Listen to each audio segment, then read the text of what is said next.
This is A View from the Bridge, official podcast of the Belfast Giants for kingdomofthegiants.com. Today's Tuesday. I don't even know what day it is. Tuesday the what? The 29th of March. Thank you very much. 2022. Hello, everybody. We're live, and you're joining us here on Facebook Live and on Twitter. We've just come after the game against the Glasgow Clan, a 7-1 win for your Belfast Giants, and we're going to talk about that. I've got the boys here, Davy, Joel and Simon. Good to see you, boys. This isn't going to be a very long podcast. It's not going to be one of your hour and a half podcasts because it's quite late. So we'll see who comes and joins us. We'll see what we can do, and we'll chat about the games, not just the game you've just seen against the Glasgow Clan, but we'll have a quick look back at the weekend against the Nottingham Panthers. Before we do, Simon popped down to training yesterday and had what's this? Is this you showing us? We're live on Facebook. We are live on Facebook. Yeah, it works. Well done, live Paddy. On That's and it. On Twitter, I believe, as well. But if you, it works. Yeah. But we're going to start with Sis. Popped down to training yesterday. Had a chance to speak with Adam Keefe and also with the Coopers. Adam, busy weekend against the Nottingham Panthers, and the Friday night game. You were disappointed with the overall performance and certainly the result, but you come back and fought it back out in the Saturday night to split the points. Yeah, in hindsight, looking back, obviously we thought we could be better on the Friday, but also, Nottingham's playing very well right now. They certainly improved over the course of the season. I thought they were very good again on the Saturday. Obviously, Kevin Carr's playing very well, so but I did like our bounce back performance on Saturday. As you say, Nottingham had come into with some good form and 9 points out of the previous 10 before they came into the game on Friday night. They're a different team than what you faced earlier in the season. Yeah, certainly. They got some guys back from injury, and they've made some adjustments in terms of personnel. Obviously, a new coaching staff coming in, so they're a much improved hockey team, and I think Kevin Carr is on form right now as well, and that's a big part of it as well. There's not many games left. Taking them off one by one, and the next one up's against Glasgow Clan tomorrow night, which is a Tuesday night game. Not very many Tuesday night games during the season, and you've got to get ready to go in a short space of time after Saturday. Yeah, I think that obviously anytime you're going into Glasgow, it's a tough building to play in, and they play a physical style that you're going to have to turn up and compete against them. We're looking to put together a full 60. I think there's still some areas that we could clean up from the last game that we're looking to do that tomorrow. Thanks, Adam. Cooper and Cooper. Could be a TV show. Yeah. Mark Cooper and Randy Cooper. Randy, again, this is your second visit to Belfast. Coming over. The first one was, I'm trying to think of the best word for it. Longer than what you thought it was going to be. Everybody testing positive for COVID, but you must be glad to be back in the city again. Absolutely, Simon. We were in December here. We did contract COVID, but this time around it's been beautiful weather. Got a few visits in, and looking for, where are we going today? The Gobbins Trail. Yeah. So it's been excellent. Excellent time. Excellent people. Excellent weather. Good. Mark, this is your first playing overseas. Obviously your dad and parents have been at different games throughout North America. It's a little bit different coming back to Belfast, especially with the Northern Ireland roots side of things as well. Yeah, for sure. I think they've only visited me once a season wherever else I've been, so they must like Belfast a lot, coming twice. But no, it's been great. People here have been friendly to them, and obviously made an impression on them for them to come back for a second time. That's easy done, mate. Yeah.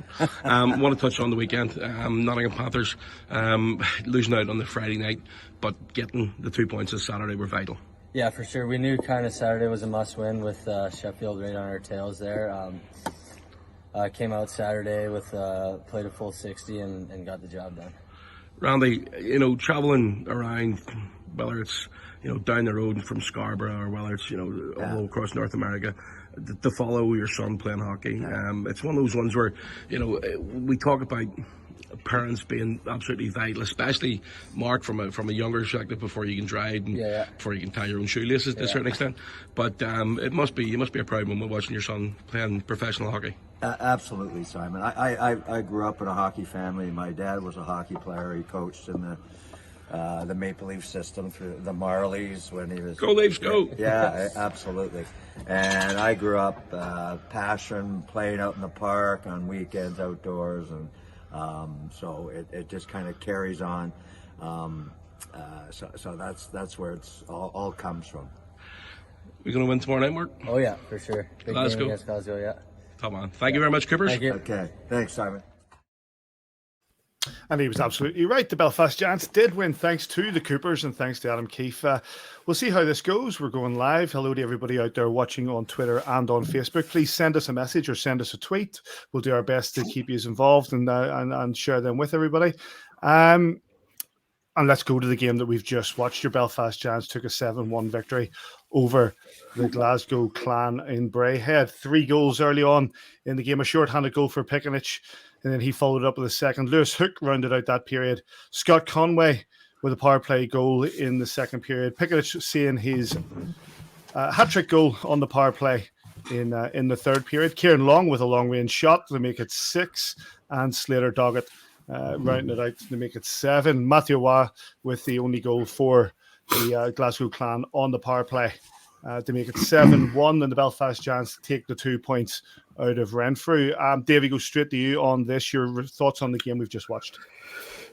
This game had like shades of, I guess, the first visit of ourselves to the Braehead Shopping Centre back in November, where we won 6-0. Very slanted in terms of the Clan run into a lot of penalty trouble. They did that again tonight, and when you do that, it obviously fatigues you very quick. And in the third period, we're able to put the foot down and run away with it. I think 9-3 tonight in terms of penalties, us them 8-2 back in November. So sort of you can see, similarities in the way they lost their cool in the game.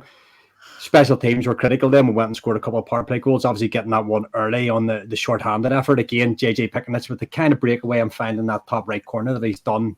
Simon will tell you, he does it in training all the time, but he's done it in gameplay a lot over the last wee while.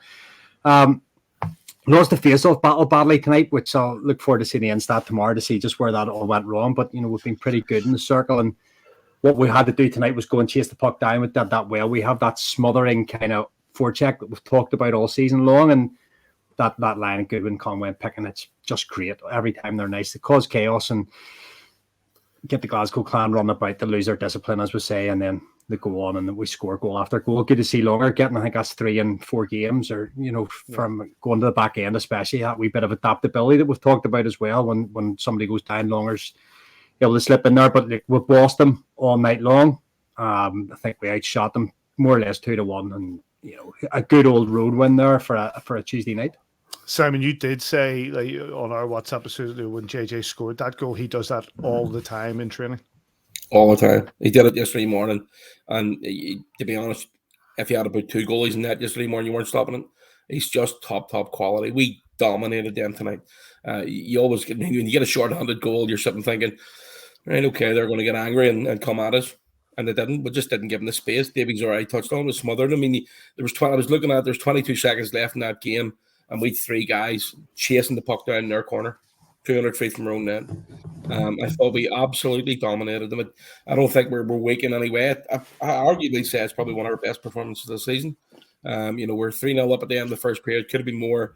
Only got the 1 goal in the second. Again, could have been more. And great to see, Kieran Long. I think Davy said, is it 3 or is it 4? 4 and 4. 2 in Manchester, 1 last weekend, and then 1 tonight. So 4 goals in 4 games. He's enjoying his ice time. Darcy Murphy played really well. I thought the prettiest goal of the night was Tyler Shoy dancing through off the wall to set up a Slater Doggett for the last one there at 7-1. I don't think it could have went any better. This had the potential to be a real stumbling block for us tonight. We don't, if you look at the many games we played midweek in Scotland, we don't do that well. I don't know what the record is compared. Davy's probably got the stat there, but he's smirking his face. But when you're looking at that and looking at the Glasgow Clan getting beat at the weekend, and I can't remember the shootout or overtime against Fife, and Cameron coming out and giving them a bit of a bollocking again. Sorry, we're live. Forgot. We are live. There's no rules. It could have been, it could have been one of those ones where they were really up for it and they weren't. So look, it's over and done with. We talk about this all the time. It's like every game at a time. And it just so happens that there's a Glasgow Clan up again on Friday. So put it behind us, get ready to go on Friday night and do the same thing. Scott Cameron on Twitter agrees with Simon. He's saying dominant performance by the boys, never give Glasgow a chance to build up momentum, an absolute victory. Joel, that's it. It's like, I think there was a point, especially towards the end of the second period, where they couldn't get it out of their zone. We were just absolutely peppering them, pressure, and it told. Pretty much from the drop, Paddy, yeah, and I couldn't agree more with what the boys said, especially Simon. That's a game that very much could have been a banana skin. It's one that, wasn't really on a lot of people's radars. That was, as far as I'm aware anyway, that was a reschedule from a game that was cancelled because of COVID protocol. It certainly wasn't in my diary until very, very recently, and it can be very easy to, have your eyes set on that Sheffield series, the 3 games that many people around the league say may, determine the season. But I couldn't agree with Says more. Every single game is as important. Obviously it's 1v2 and there's more of an impact there in terms of the points differential, but you go to Glasgow on a Tuesday night like that, you're not really thinking of it as a gigantic, massive game. The Giants were just absolutely fantastic tonight, and the Glasgow Clan were suffocated from the drop. The offensive impact that JJ Pickenich makes, you saw it from Friday into Saturday, and I'm sure we'll go on to talk about it, but it's so great to see Pick in that lineup and doing what he does. Darcy Murphy as well, I have to tip the cap to Durf again, being able to work as hard as he does to play that puck from behind the net for, I'm not sure, Scott Conway scored that one maybe, but it's great to see Darcy beginning. Sorry, Hookie scored that. You're right. Great to see Darcy getting into those areas and working as hard as he's working. He got his rewards at the weekend, and I think there's more to come from Darcy. But just top to bottom tonight, a dominant performance from the Giants against a bang average Clan team. Davy, instant stats. I'm just going to the Elite League website here to see what they're saying. They're saying that we outshot them 38-22 on goal, but it's those 9 power plays, and I think you said it on our WhatsApp that the Clan tend to get penalties in bunches, and that that had its effect in this game. Yeah, it obviously fatigued them badly towards the end, and we were able just to keep the foot down in that third period and run out comfortable enough. I think maybe 4 goals in the third period there. But Joel has said they're top to bottom, and I pinned early in the first period on our little WhatsApp group. I just thought Besco was on it from the drop of the whistle tonight. When they looked like they could come back into it in that first period, Besco just shut the door time and time again. They didn't have that many good opportunities, but those great A's that they got, he just snuffed them out. And I just thought he's controlling the nets. He talks so well. You can see when they're putting it around the horn, he's got his shouts for that way, and he's got his shouts for that way, and everybody's nice and calm at the back end. And the D have to come and play their part of it as well. And when the D play well and the forwards go and get to do their thing, we run out comfortable winners. Really, really good performance. I like that. It is that one game at a time, one shift at a time mentality we've got, and now the boys can get their travel done, get back into their own beds, and start focusing on. I think it's the same team again at the weekend. It is. It says Shane Start. One thing is interesting when I was watching the highlights that they had in the period break was that they were. There was a shot that came in a game against Coventry that came in from outside, and it got him near in the post. And now you get Kieran Long, doing exactly that, taking a speculative shot from outside, and just it squeezes by. You're muted, by the way. Right. Oh, Still muted. You've just muted. Unmute yourself again. There we go. There he is. Let's go. We are live. This is what Davy and his mates with the stats team do. This is what they do. They put together all the details of exactly what's happening and give it to the coaches. And they, Davy doesn't think they use it. They genuinely do. There's a scout report in every single team. Adam is meticulous when it comes to basically putting all the details together and preparing his team as best they can. If you ask any of the boys, they'll tell you this. So, they have meetings every day. They have meetings every afternoon before a game. They sit down and go through all of the video of what needs to be done. He sends them clips of every single shift that they have in every single game, so they can go through all the details of where they're going right and where they're going wrong. With regards to Start, I'm sure, I'm not 100% sure, but I'm pretty sure that we can get every single shot on video that he has taken against him through the instats as well. Dave, isn't that right? Yeah. So, there's a lot of video done on him. And to be honest, I don't think Start got any help tonight. I mean, that big lad, Saul, I'm 49. You better not put me on. I honestly think he's relatively useless. Big Sam had him again. Sam had him on. Get under his skin all night. They all want to kill him. They want to kill him every shift. And Paddy, I've never seen you skating before. I reckon you could do a better job. Let's not push it, man. I've seen Joel skating. I was waiting for that. Played on the same team as me and hit me from behind. Thought I was dying. You're in the way, man. Get out of the way. Dear, but Joe, to go in and take that 7-1 victory, considering we're in the title race, considering the weekend we had, is a real confidence booster going into Friday against the same opposition. It's a confidence booster, Paddy, but it's also something that we can't get too far ahead of ourselves with. You're coming back to the SSE. Every game at the minute is a potential banana skin. Every game is as important as the next. So we need to reset, refocus, take the rest time that we've got between now and that revisit of Glasgow. They're obviously going to be coming in a little bit full of piss and vinegar. They're not going to be happy that they've been embarrassed in their own rink tonight by that 7 goals. And I mean, they were embarrassed tonight, but that's a team that have beaten us this season. So it's just important that we, as Simon keeps saying, don't carry any of these games into the next one. Celebrate it, be happy that it's that we won it, move on and get ready and treat the next game with just as much respect as any other, whether it's Sheffield or Fife.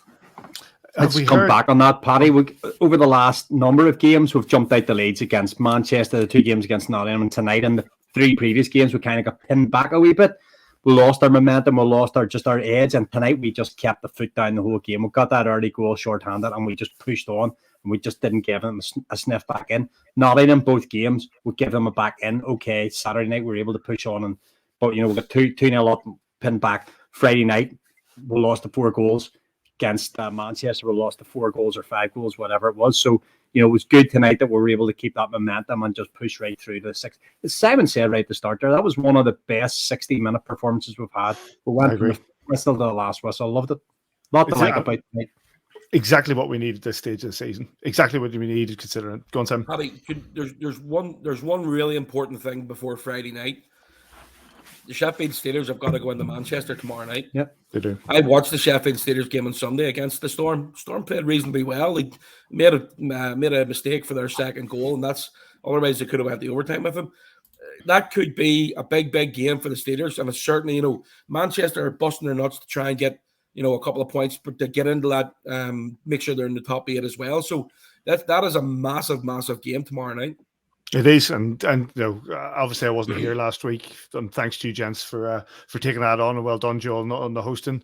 But you look at the way that we got on with the Manchester Storm, and yes, we ran out to that lead. But when they get into a bit of a run of goals, they will score on you, and that's exactly what they did against us. And it's no easy feat on that ice to get a result. And you're absolutely right; they have to go there and get something. I would love it. I would love it. Love it.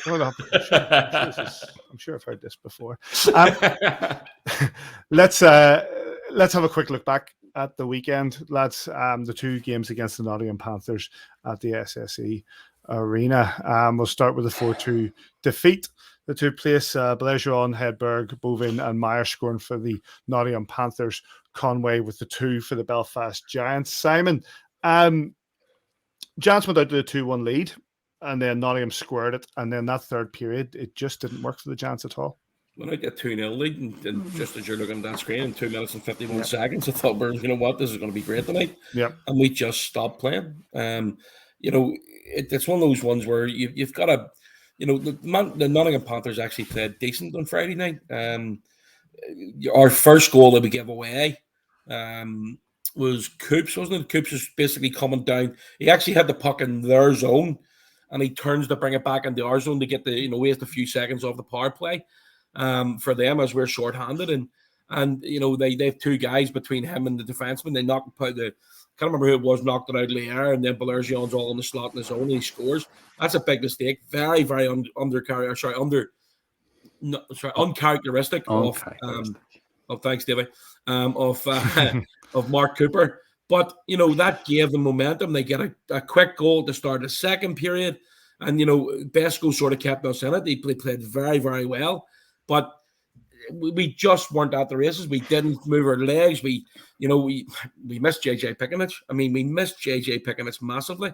But, ultimately it gave us the kick in the backside that we needed for Saturday night, because, we've hammered, and apart from the game before that against the against the Panthers in the league. You know, 7-1, 7-2, 7-2, 5-0 were the first 3 games against them. So, you know, we absolutely dominated them earlier in the season, but they're a different team. And you know, in fairness, Matheson's got them playing reasonably well. And that's another team the Sheffield Steelers have got to face. I think they play them this Saturday night. So, you know, they'll want to beat Sheffield on Saturday night. We've got a big game, a couple of big games this weekend as well. But that Friday night game hurt, and it definitely hurt Adam. He was not happy after the game. I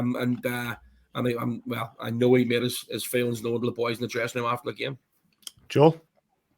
Yeah, look, I couldn't agree more. I think that the main thing to bear in mind, as has been said, that Nottingham team is not the team that we were shellacking early in the season, especially even going over to their barn and just running up these scores.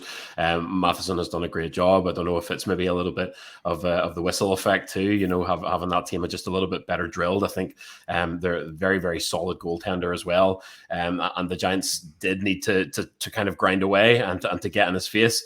Jumping up to an early lead like that, especially in hockey, when a game can turn around just so fast, can be dangerous. And you know, that old adage of 2-1 being the worst lead in any sport just seemed to come true. We didn't have it just in the tank on Friday night. But look, nobody ever said that winning titles was easy. Nobody ever said that this run-in was going to be free of bumps in the road.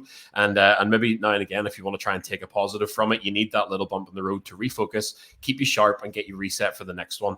And you know, if you look at that weekend as a whole, the fact that we were able to go away, refocus within the space of one night, get back on the ice against that same team and turn it around. But I have to mention again, sorry, as I drop stuff on my desk, we're live, sorry, to turn it around, but to also to have JJ Pekinich back in that lineup the next night. You know, Adam, the coach, whenever he was doing post-game, I heard him mention the fact that just immediately the impact that Pekinich has, you know, this isn't my line, it's somebody else said it, but Pekinich created, you know, multiple 8, 9, 10 offensive chances that you just wouldn't have had the night before. So it's fantastic, and it just highlights how much of an asset and how vital he is to this Belfast Giants lineup. But with that said, over the past kind of week and a half or so, we've seen scoring up and down the lineup. So look, you scratch that one off and you carry on. We put things right the next night, and the league is still wide open. We'll come to that in just a second. Davy, your take on that defeat, and obviously the games against the Nottingham Panthers, we've been quite fortuitous, and we've taken them, we've beat them, and we beat them well. It is rare that you get a full season against a team and you will do them week in, week out. So I guess, you know, them taking 2 points off us, you just have to shrug and move on. I guess 5-1 across the season, you'd probably taken that at the start of the season. So, you know, from that perspective, good results. I tend to disagree to an extent that we were awful or anything on Friday night. Like for a wee bit of rub of the green, like we were all over the Panthers at 2 each. We've rang the bar, we've hit the post, we've gone down, and we've conceded that third goal, and then we're pushing. We've hit the bar again. We've gone early with the empty netter, as we've done a lot of times this season. I think some of us were even a little surprised we've been quite as aggressive at that stage, and we've coughed it up. And then we've obviously had the one disallowed as well for the borderline high stick. I think Soisey's stick is probably just a wee bit high there, so we can live with it.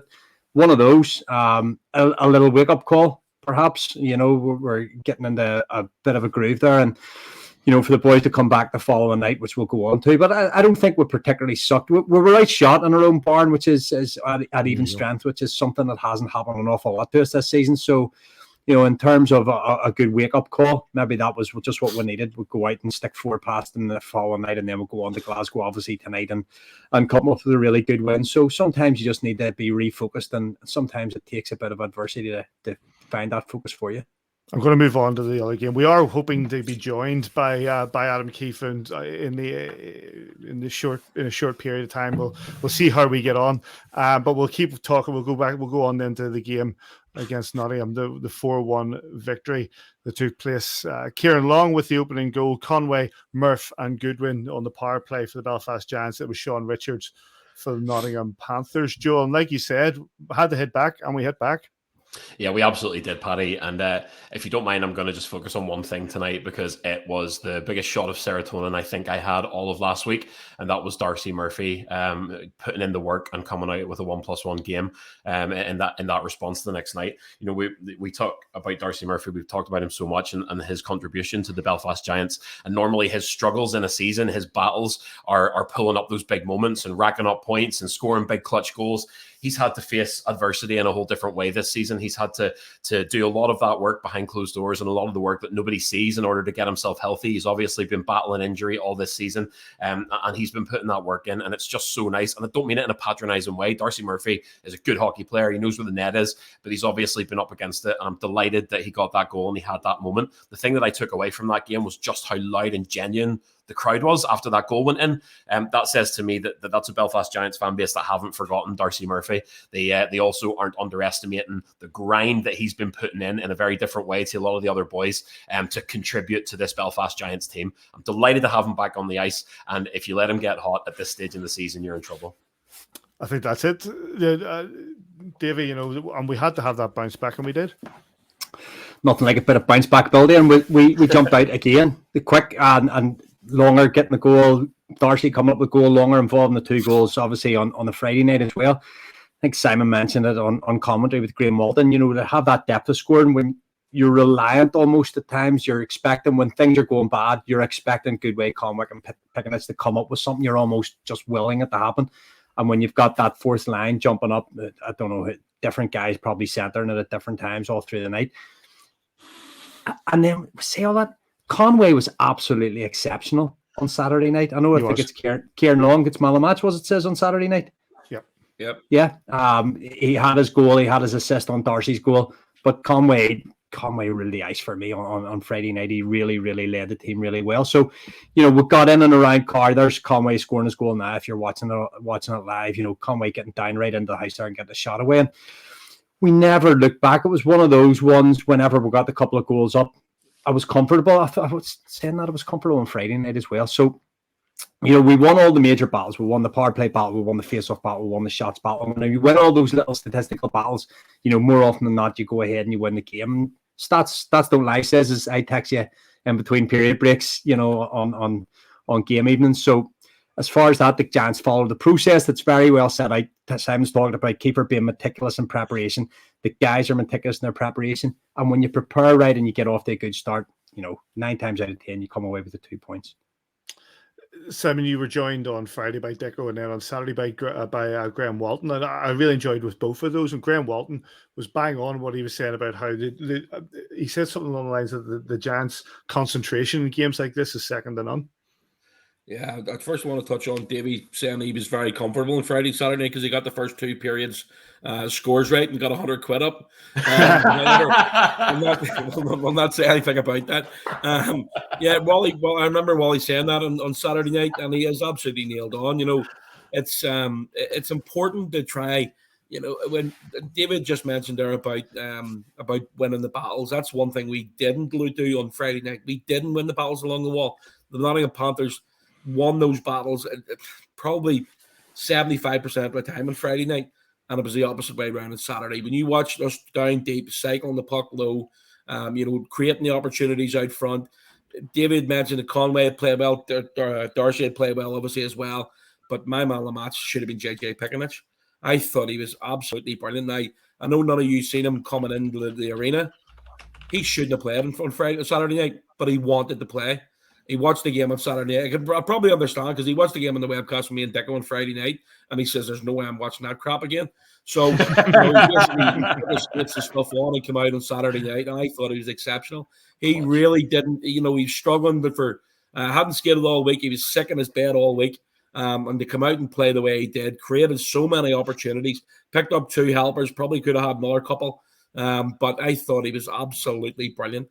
But again, it's one of those things where Davey touched on it when he came on to talk about this game. It's a bounce back ability. You know, you get the chance to put things right very, very quickly when you play hockey. And you know, you game on the Friday night, you lost it, you got it right back out again on the Saturday night, and you put it right. So it's all about the next game. It's all about leading on to what you can do, what you can control. And the only thing we control is what's in our own and our games in front of us. So solid performance Saturday night.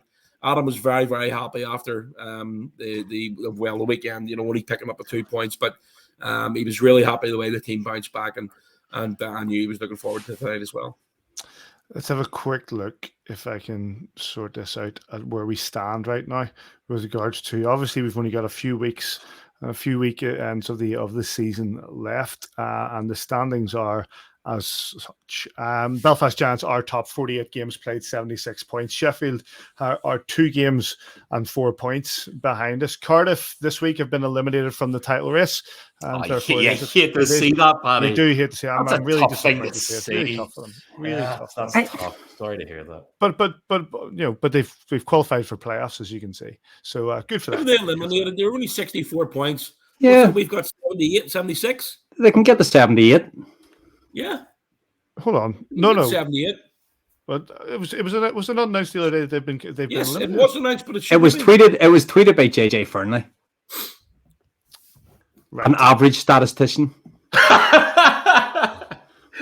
Clearly. Technically, they need to win every game and us to lose every game, which is probably correct because we played Sheffield 3 times, so that might come into it. So if we win on Friday, then they're out. That's a good point, Simon, because Sheffield and Belfast can't drop maximum points. No. So well done, JJ Fernley. More than an average statistician.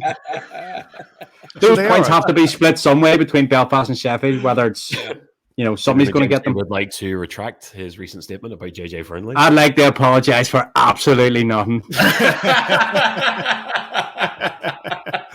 Nope, Eve, look. You've been even Chris Revels in here. They can get 76, David. Rev. The Rev's in. Thanks, Rev. Love Rev. Who can get to 76? I assume it's Cardiff. There's 6 games left, so it's 2 points a game. He's right. I know. I'd like to apologise to Rev for saying 78. Apologies, Rev. I'm trying to do 2 things at once here. So we got Belfast and Sheffield more in a 2-horse race. Cardiff now out of it. We're agreed now. Nottingham sitting down in 4th, 51. I don't think they're going anywhere. I think that's them for the season, more or less. Yeah, absolutely. But it gets a bit more interesting as we go down here. Coventry, Glasgow, Dundee, Guildford, Manchester, all in with a shout of either being up or down. I think that's a real, 2, 4, 5 way for that point. But for my money, says I don't see the Storm getting above that line. I hope you're wrong. Because if they get above that line, there's a brave chance they're going to beat Sheffield because they've got them, I think it's 2 more times. So actually may even be 3 more times that they play them between now and the end of the season. I know they play them tomorrow night. And then they've got Nottingham, and I think it's 2 against Manchester after that. So, I hope you're wrong. I hope they give a real good go. And I know that I listened to Ryan Finnerty's interview after the Sunday night game as well. I was disappointed not to pick up anything from the Sheffield game.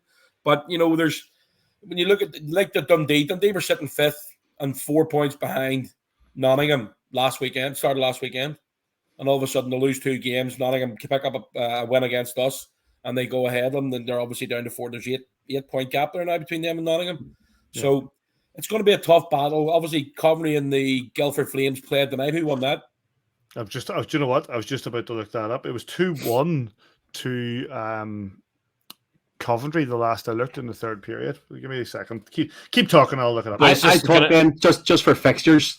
Says the Steelers go to the Storm tomorrow night. They're home to the Panthers at the weekend. They're away to the Storm again at the weekend. Home to the Storm. Home to Belfast, away to Glasgow, away to Belfast to finish the season off. And it finished 2-1 to Coventry. That's hence why they're. When you look at those fixtures, Davy, Manchester need the points, Glasgow need the points, we certainly need the points. So they're tough games that Sheffield have coming up. But Aaron Fox is a good coach. He's, I reckon he's been their best coach for a long, long time. He's a good recruiter. He's got guys in there that can play and muck in, and they just find a way to dig points out. The Steelers they've been top of the league for much of this season. They're not there at the minute, but those 2 games in hand are important. But I'd still rather have the points on the board. I find it interesting with regards to the way it stands. You know, how much of a factor are the regulation wins going to come into this? Obviously, we've got 33 to Sheffield's 28. Davy, and in the past, it's been a major factor.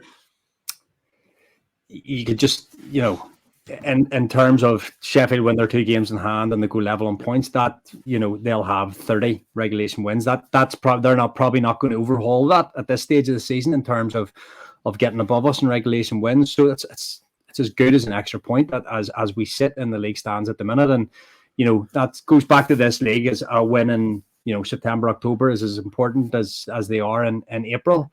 So, we've done the hard work there, and I would rather be sitting where the Belfast Giants are at the minute than where the Sheffield Steelers are. So, those regulation wins, as you say, are absolutely crucial, Paddy. Where are we sitting with any word from Kiefer, says? No, not yet. The boys are enjoying let's just say they're enjoying the bus ride back to the hotel. So with being live, I don't think he wants to take the chance to. I very much want to see that happen. I think people would probably pay good money for that. Yeah. Maybe the last game of the season would get to another live one, but maybe not this one. But he's trying to get back to the hotel, and he says he'd try and get on if he gets back to the hotel in time. Fantastic. It's a big shout out to everybody as well watching on Facebook and on Twitter. We're getting a lot of people sending some fantastic comments and stuff. We'll try to throw as many of them up as we can. What I'm going to do is going to talk about Friday. We've talked about Friday in the visit of the Glasgow Clan, and on the back of tonight's win, how the confidence we'll bring into that game. However, that game has another thing. Davy, the retirement of Colin Shields, number 19. Yeah, it's been a bit of a time coming since Colin announced his retirement and actually retired, and then we've had COVID, and the world turned upside down, and he's had to wait patiently for it to happen. I think the night that he retired, Eric Porter came out on the ice and said, I think it was Eric anyway, said there'd never be anyone else to wear the number 19. And I guess at that stage, the dream scenario would just have been to have a big 19 banner and got it up to the ceiling there and then. But it's nice that he's getting a night out. I know that he's joining a pretty exclusive club there when you look at the numbers: Paxton, Wardy, Wally, Johnny, Stewie, Killer. So in terms of that, I see Stevie Thompson there saying the GOAT, 627 games. I can't remember what it is now, 249 goals and countless assists, and absolute power play specialist for you. If you needed a power play goal at any stage in a game, it was the same with Team GB.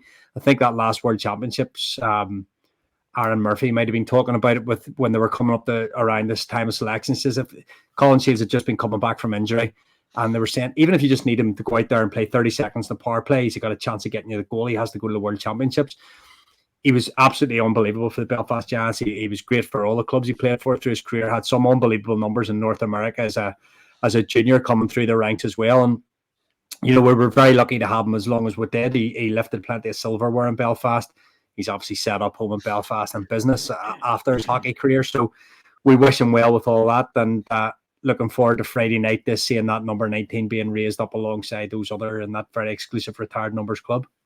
Shout out to everybody who's watching on Facebook or Twitter. Please share us what you think and your thoughts on Colin Shields and his retirement this Friday. Simon, like Davy says, it's a long time in coming. There are names and numbers hanging from the bridge, and we can debate them left, right, and centre. But for the input that Colin had and the numbers that he put up, obviously he also lifted as a captain, he lifted the playoff trophy back in 2010, and it's been a long time in coming.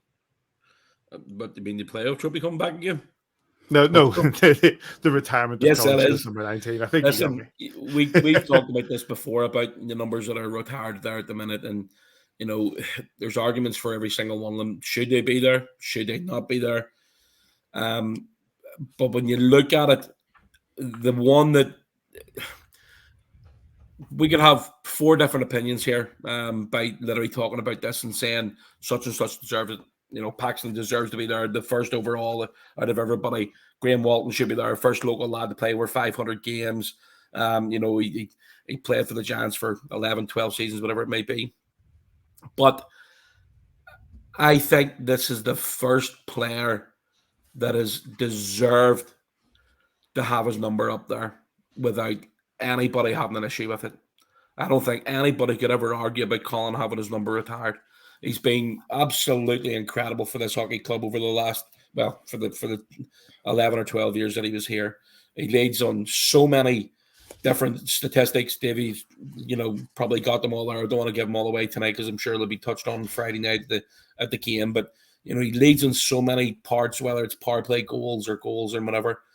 But, he's missed around the arena. The crack, he's as tight as a duck's arse, but, he's missed around the arena for doing different bits and pieces. And I always enjoyed when he was, not when he was injured, but I always enjoyed having him on Giants TV when he was free as well. But again, I'm really looking forward to it. It's absolutely deserved. And he's one of those guys that, as I say, you're not going to be able to take it away from him again. Nobody's ever going to wear number 19. And it's one of those ones where it deserves to be up in the rafters where it should be. Is this? I assume it's there's going to be a series of things happening on Friday. Says. Yeah, there's a few things, but James Glover's the man. He's, I leave it. That's his job. He's the man for that and does all that very, very well. So, to be honest, I haven't even asked the question, Paddy. I'm sure, I know they've the West End set aside for Sheds and his family and friends, and I know that there's a couple of things organised, but James Glover's the man. If you want me to try and get James Glover on, I'm sure he'd pop on for a second, but he would be the huckleberry for that. Yeah, let's see if he'll pop on. Go on, may as well. More than He's probably watching. If you're watching Glover, just let me know and I'll send you the link. Yeah, why not? Joel, you're one of the younger men here. True. Yeah, your thoughts on Colin Shields? Obviously, he probably would be one of the players that dominated your early times of watching the Giants. So whenever I started kind of going to hockey games full time, for want of a better term, Colin Shields was the captain of the Belfast Giants in 2010. For me, the jersey retirement argument, I understand that there are certain, like for a club so young, we've got a lot of jersey numbers retired, and that's always been a little bit of a bone of contention. I understand the reasons and the time. The time that we were in whenever those decisions were made, there were fears that the hockey club maybe wouldn't even last into the future at some points in the Giants' history. For me, though, a jersey retirement isn't just a great hockey player. It's someone who permeates the culture and the fabric of a hockey club. And that person to me is Colin Shields. There are a number of names that I could sort of name. Adam Keefe is the obvious one. I mean, Adam Keefe is Mr. Belfast. Paxton Schulte, critical to the fabric of the club, permeates the culture of the club. Colin Shields is amazing because, and I don't care, I'm going to fanboy here. You can say whatever you want. Colin Shields is the greatest British hockey player of all time. You can keep your Tony hands. I don't want to hear about it. Colin Shields is a hero. Colin Shields is the greatest British ice hockey player of all time, but he's also on first name terms with the majority of the Belfast Giants fan base. When else does that ever happen, that you have someone who is so iconic to a club, so iconic and so central to the fabric and the culture of a club, has won it all, has set the records, but he's still, even I haven't seen Sheds in a while. I don't know if you've noticed, but I've had quite a pandemic and I haven't really been near the gym. So I haven't had a chat with him.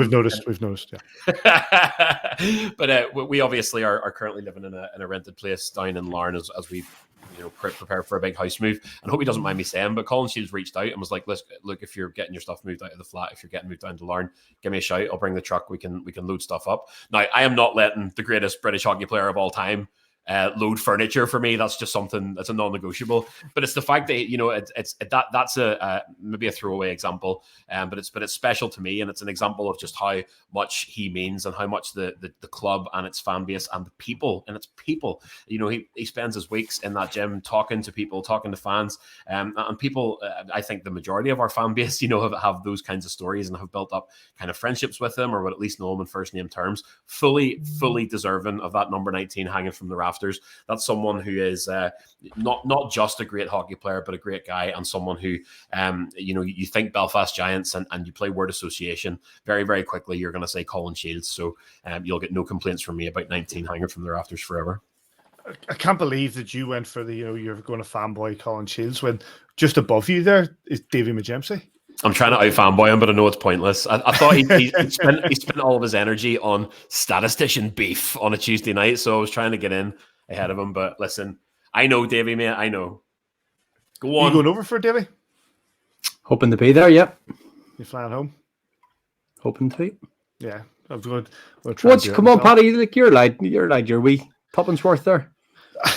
it's well deserved. There's absolutely no doubt about it. You just look at the numbers that are put up, and you remember when he first came in, and there was talk about that. I remember seeing footage of this player at Maine University with the flowing locks under the helmet, scoring for fun. Good friends, Gav Hall and Ian, the whole man, heading out to Maine. Don't ask how he got that. Heading out, went out to watch him play. When he was playing NCAA, and talking about the standard of a player, and the amount of teams I remember who were saying we want him. The fans saying we want him, and he came in. He played for Belfast, and yes. You talk to Mark Hitchcock; he'll highlight his time at Sheffield and the numbers he put up at the Odyssey Arena when he came and scored. Obviously, trying to make a point, and the point was well received. But and then he played Newcastle. I remember his time at Newcastle, did well there. But he came back to Belfast and he put up the numbers in Belfast. He led the team in that playoff final. And then the how many years after that? Was it 2018? He went. Yeah, 2018. So another 8 years after that, with championships and numbers. And we wouldn't have any of those championships without the goals that he put in. Just another day, just another goal for the all-time record goal scorer of the Belfast Giants. His very last game, the playoff final where Darcy Murphy got hurt, he goes down the right-hand side of the ice and unleashes that slap shot he has right across Ben Barnes. It hits the post. We were that close to the Grand Slam that season. The width of a Colin Shields slap shot puck away from winning it all, and that would have been a great send-off for him. The goal when we obviously won the league that season was a great send-off for him too. Almost won the Continental Cup, and obviously then went on the Team GB to finish it all off. But who remembers his first game?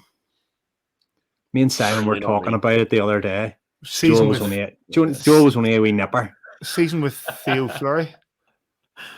Sean Skihar saved Mark Lever's life that night. That was the night Graham Phelan was holding Mark Levers up, just punch bagging him, and Ski took a third man in. That was Colin Shields' first game for the club that night. That spawned one of my favourite comments on A View from the Bridge. It came from Aaron Kernahan, who said that Skihar came in and pulled off Mark Levers, but he meant just take him off.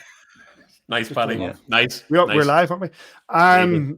Big shout to Chris Redpath, actually, who's watching in the Weatherspoons, the Lord of the Isles in Glasgow. Hello. I'd love to see that. Straight out of the game and watching A View from the Bridge. Many's a night I can't remember. And just in response to this comment from Darren, no. Absolutely not. Absolutely not getting Hitchy on. It's not happening. Mark Hitchcock. Do you remember him? Do you remember him? No. Used to like hockey a long time ago. One comment and one thing that popped up because Craig Anderson brought it up as well, and at the start of the game about the number of points that that our top line in Cons, Pickenich, and Goody have put up, and it's absolutely phenomenal. And we talked about it on stage at the View from the Bridge live in the off ice bar. Are they the greatest, Simon? I think they've got a good argument for it, mate. I really do. I know we've talked about Sean Barons and Ruffles and Kevin Riel, wasn't it? Rough Riel Barons. We've talked about those three guys. Okay, different era, different league. But and I'm pretty sure. Do you know what? That webcast tonight was really good. Really enjoyed it. Love the cameras behind the net, which I've been trying to put Dave Laurie under pressure to get them sorted. But I think they've got a really good shout for it, Paddy. I really, really do. If we can keep those three together again next year, God knows what they're going to come up with. I'm pretty sure that the stats that Craig put up were wrong. I think he took them from the Elite League site, which is, all the webcasts do. But Davy's got all our stats correct. And got into the game, I think it was 249, not 242. 160, 230, 240, 246 going into tonight. So, I mean, they've another few points tonight, picking three. Cons had one on a couple, Goody had a couple of assists. So, potentially 9 points again tonight. It's just incredible. It's that line, the chemistry is unreal. I mean, you literally just look at the goal against Nottingham at the weekend. JJ under pressure from two guys taking him into the corner.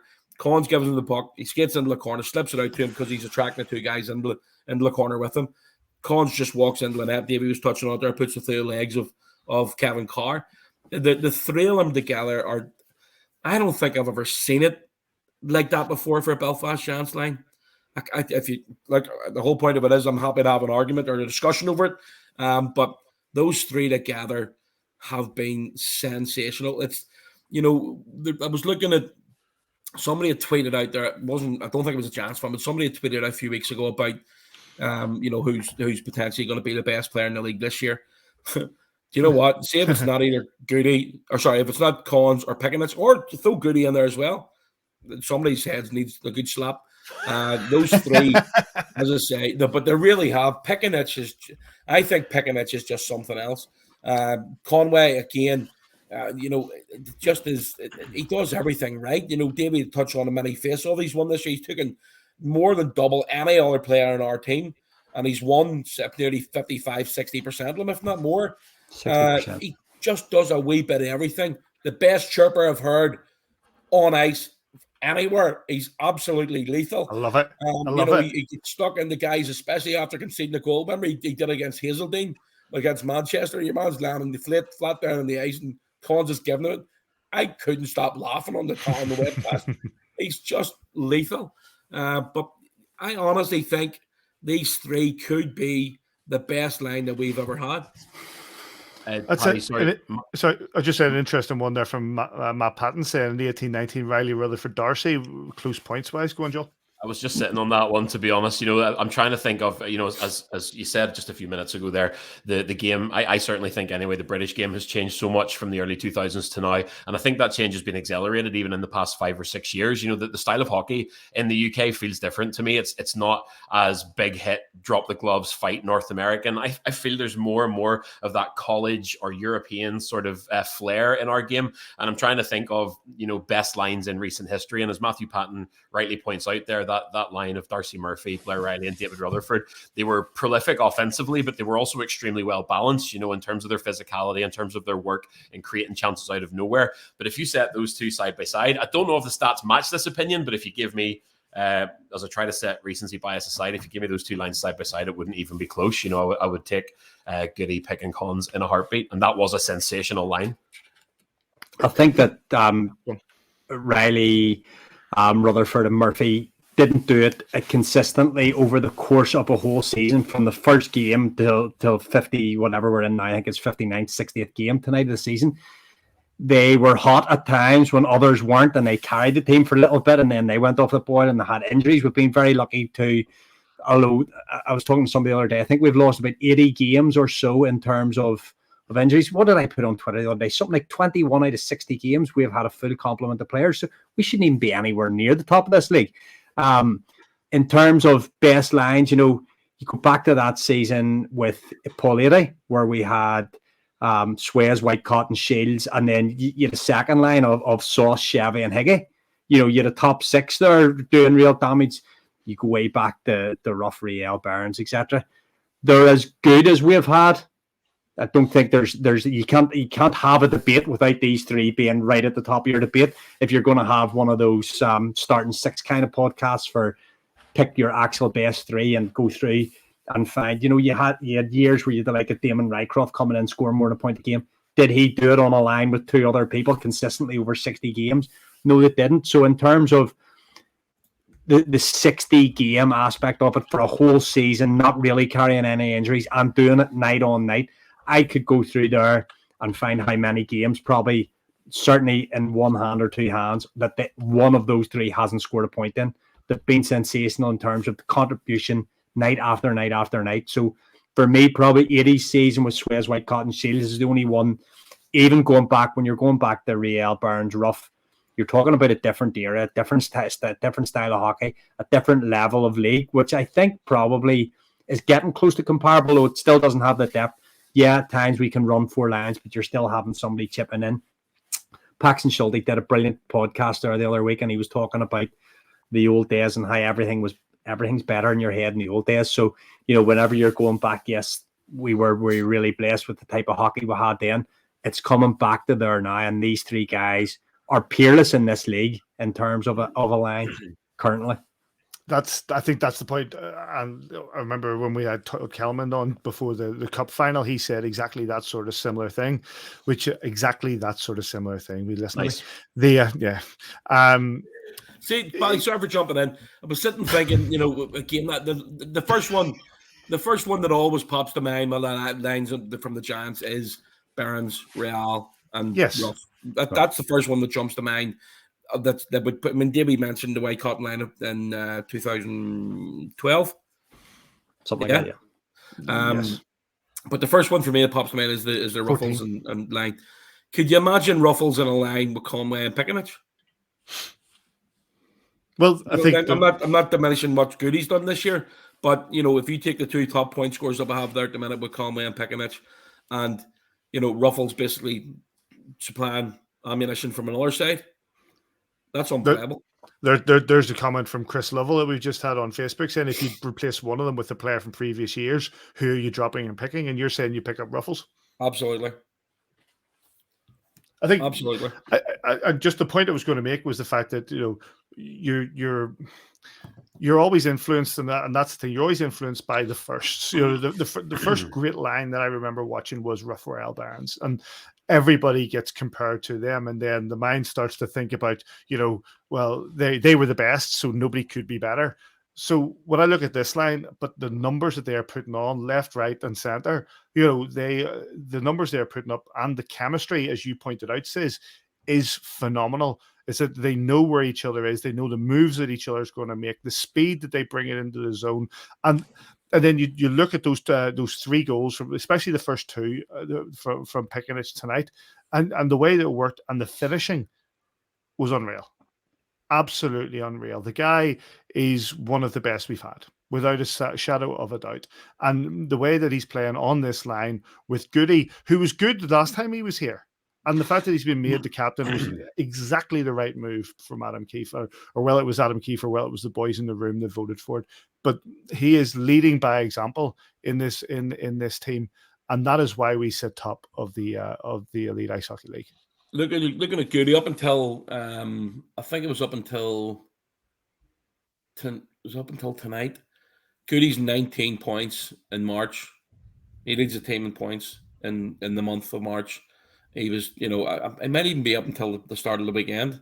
I did write the stat down, but I just can't remember if I wrote it down for the weekend games. I wrote it down on Monday. But, even looking at, you talk about, well, I mentioned about potentially replacing Ruffles with Goody, or vice versa, sorry. But Goody's vision is arguably one of the best in the league. His passing is I don't know what the percentage of passing is. I don't think you keep at Davy there. About the many passes right onto the tape. So how many goals that he's been the primary assist on this season has been outstanding. He's the way he just sees the game, the way, and again you touched on it, Paddy, about the way the three of them interact, the way they move, their movement. You watch it. There was a goal the other night. I can't remember whose one it was at the weekend, but it's literally there's one of the guys just gives the defenseman a bit of a nudge, creates an R2 feed for himself, and he slots a puck home. And that's just the way, that's all they're doing. They're just creating that little bit more space for each other. And when they do that, when, Conway's skating towards Pickenich as if he's going to take a puck away from him, he's taking our defenseman away. And that's just hockey smarts. That's just hockey brains. And the three of them together have been sensational.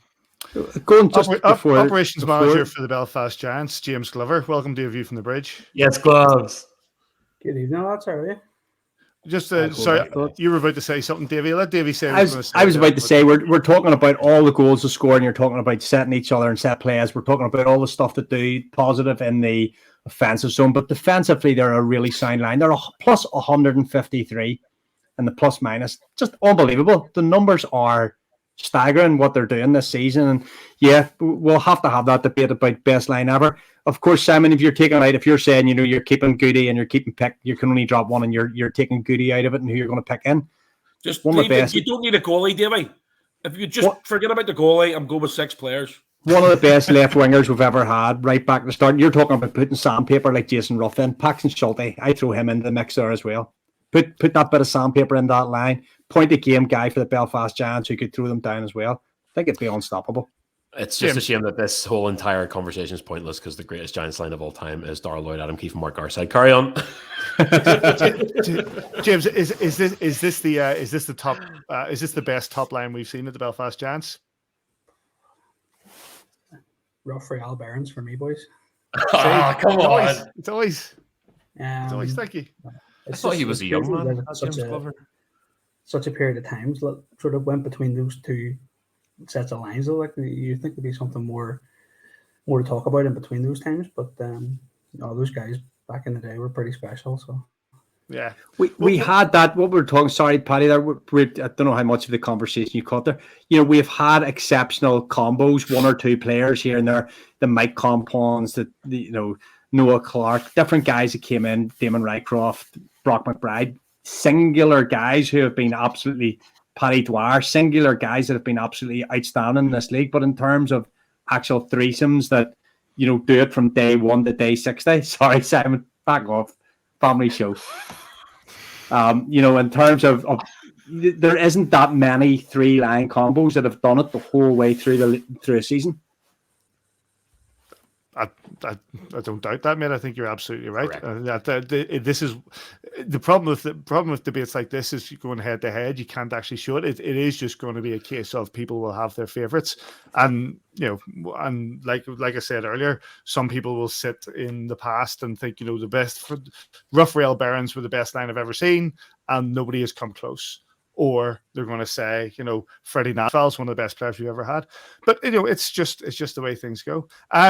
James, thanks for joining us. One of the reasons we asked we call you in is because obviously on Friday we've got the Shields retirement. What are we expecting from that evening? It's been a while since we've done one now. So Colin obviously will be in attendance at the game for all the accolades and the sort of attention that he's due for the service that he's given us over the years. So number 19 will be unveiled, and the guys are wearing some unique jerseys with everyone's going to have Shields 19 in the back for warm up, and it should be interesting.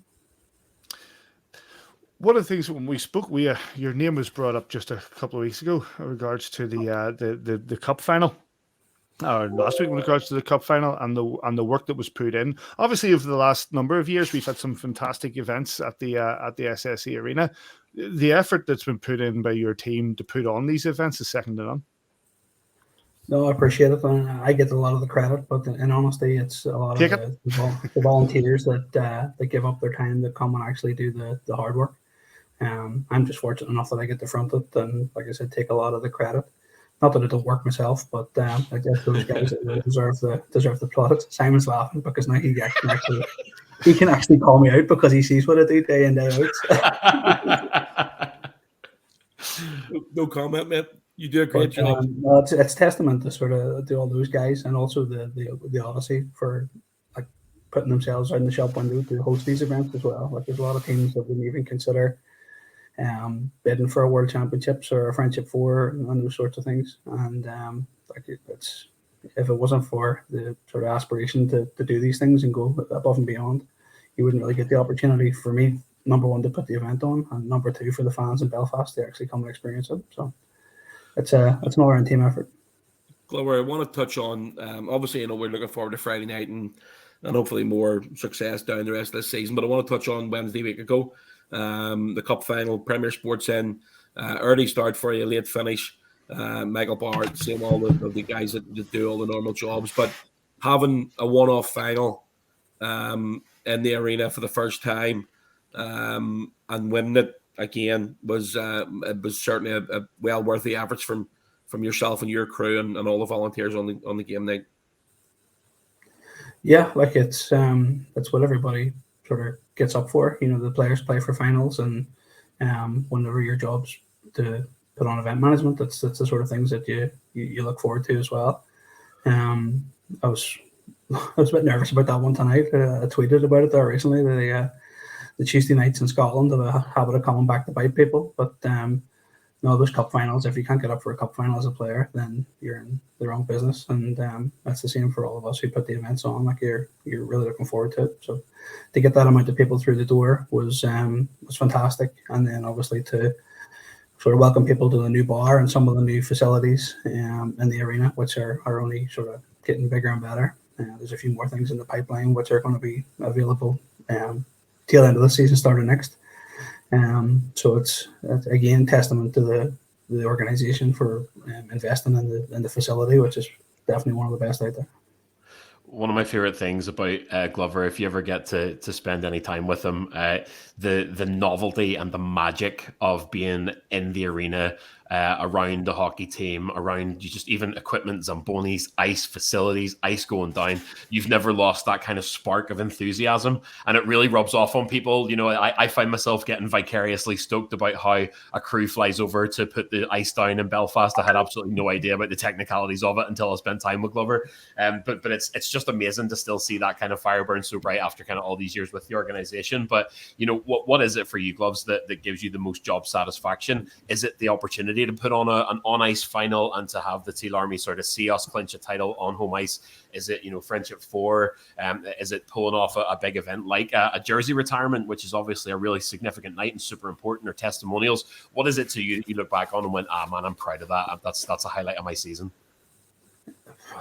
For me, I'm just a Giants fan that's lucky enough to work there. I started off in a sort of voluntary role myself many moons ago now. So to be able to show up every day, like you said, the novelty's not quite worn off. And you guys know exactly what I'm talking about, especially Paddy and Davy. Whenever you're a little bit more detached and you come to the arena after the months of separation or whatever, and you walk in and you still get the sort of excitement whenever you walk through and you see the ice for the first time.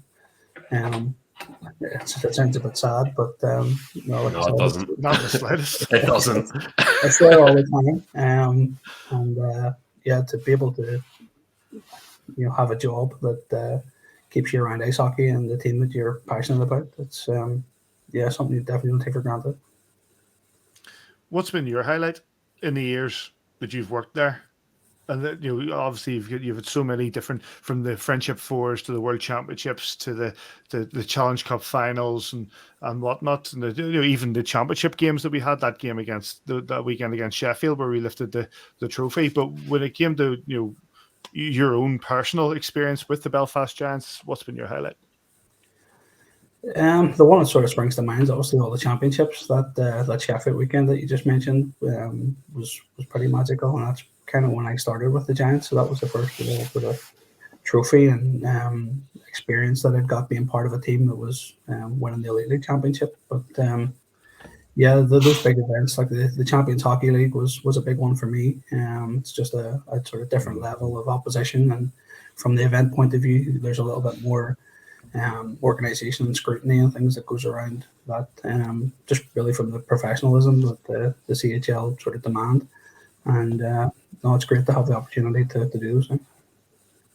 Well, listen, we appreciate you joining us, and we look forward to seeing what's going to happen on Friday with regards to the retirement. You've got 7 more games at the arena before the end of the season. I think it is, 7, including the playoff qualifier. So. And then a well-earned holiday.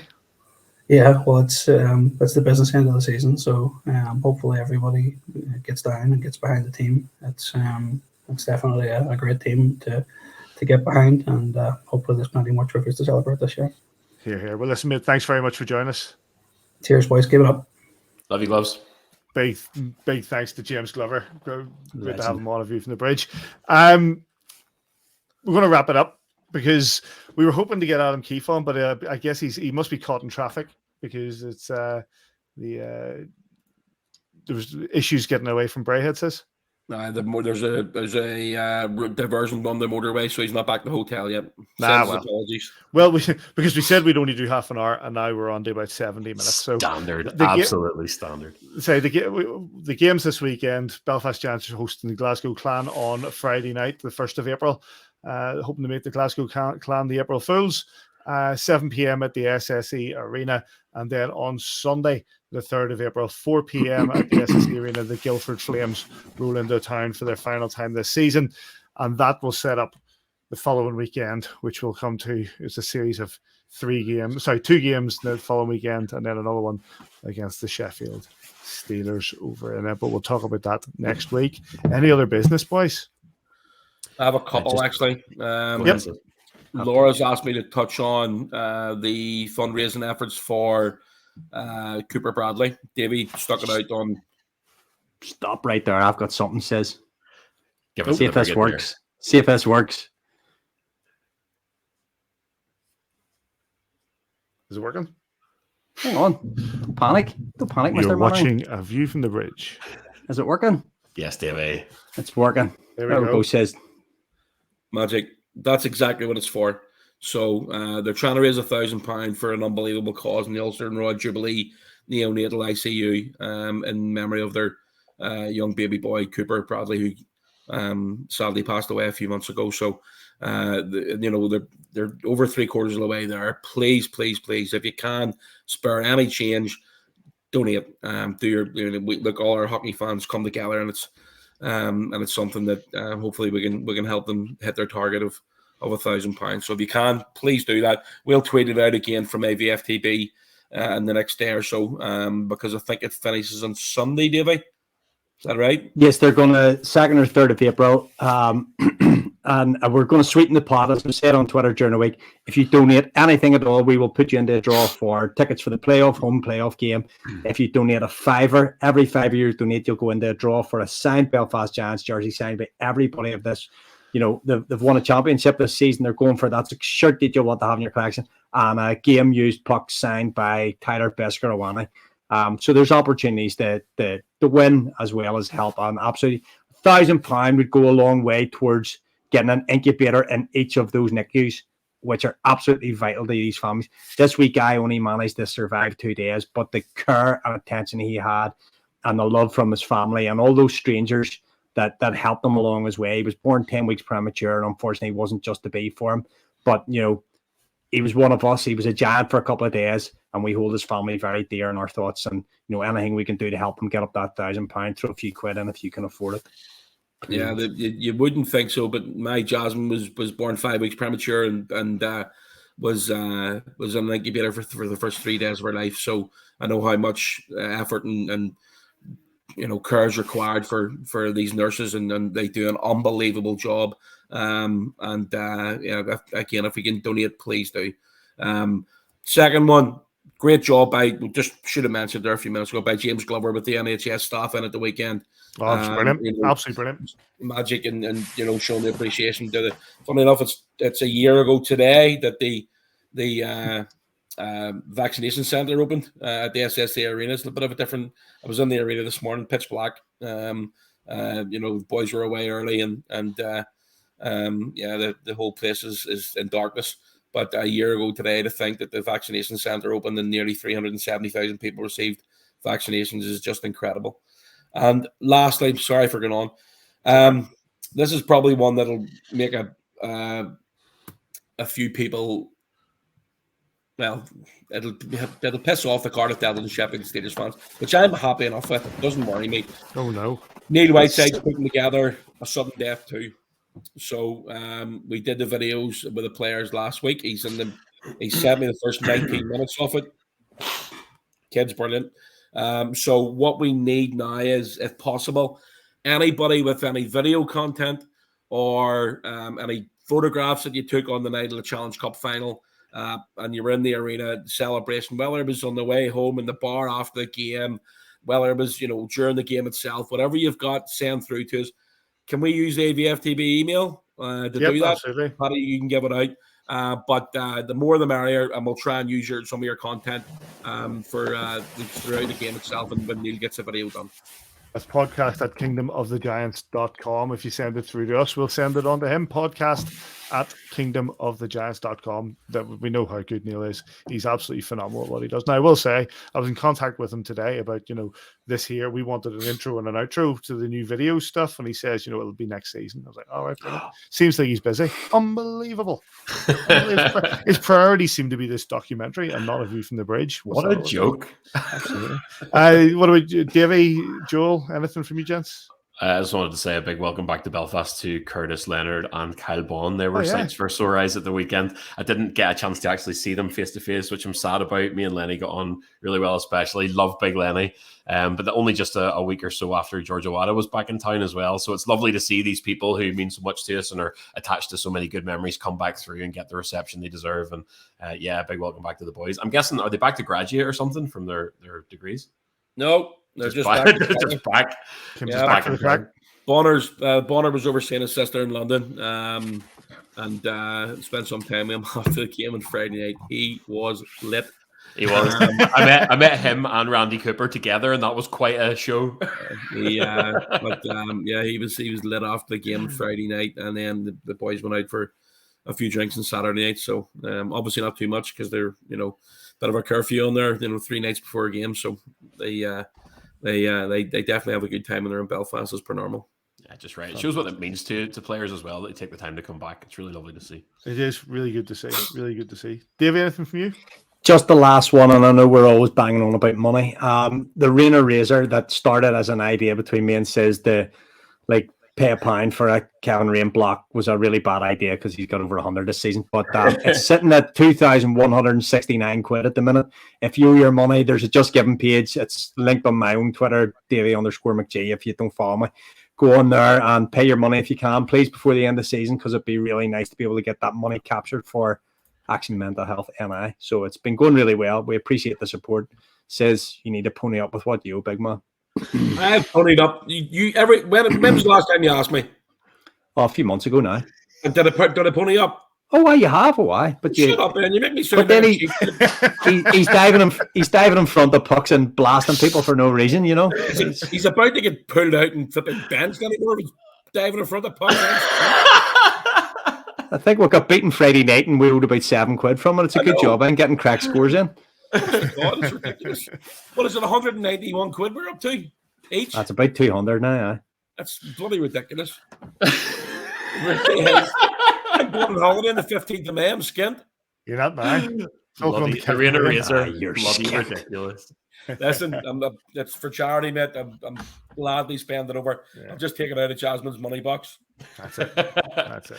Yeah, that's the way this works. That's the way we'll just say a real quick thanks to everybody who actually just took time out of their night after a Giants game to sit down and listen to us just chat. Yep. I think hopefully you boys realize whenever you're over for the Challenge Cup final, but it's something that I've certainly had the privilege of seeing more and more people are sort of engaging with the show and coming up to us and talking to us and saying how much they enjoy it. And it's a privilege that none of us really take for granted at all. And that you take time out of your week to listen to us talk hockey and have the crack. So very sincere thanks to everybody who's kind of watching all over the show every week. I'll second that. Like I said, I think I said after the Challenge Cup. Obviously, I didn't get on last week's show, but I said after the Challenge Cup final, the amount of people that took time and just to come up and say hello and say listen to the podcast and say they enjoyed the podcast. And, little things like that they mean a lot to us. We're just four lads who enjoy talking about our team, talking about the league, talking about the Belfast Giants, and that anybody takes time out of their evening or out of their day to come and listen to the what we have to say. It means a lot to us. And thanks to everybody tonight who've joined us live. Thanks to everybody who'll be watching on YouTube tomorrow or whatever and listening on your podcast app. It does mean a lot. Thanks to James Glover for joining us. No thanks to Adam Keefe for not making it on. And thanks to you, gents. I said it would only be half an hour. It was an hour and 20 minutes. But here we are. That's the chat.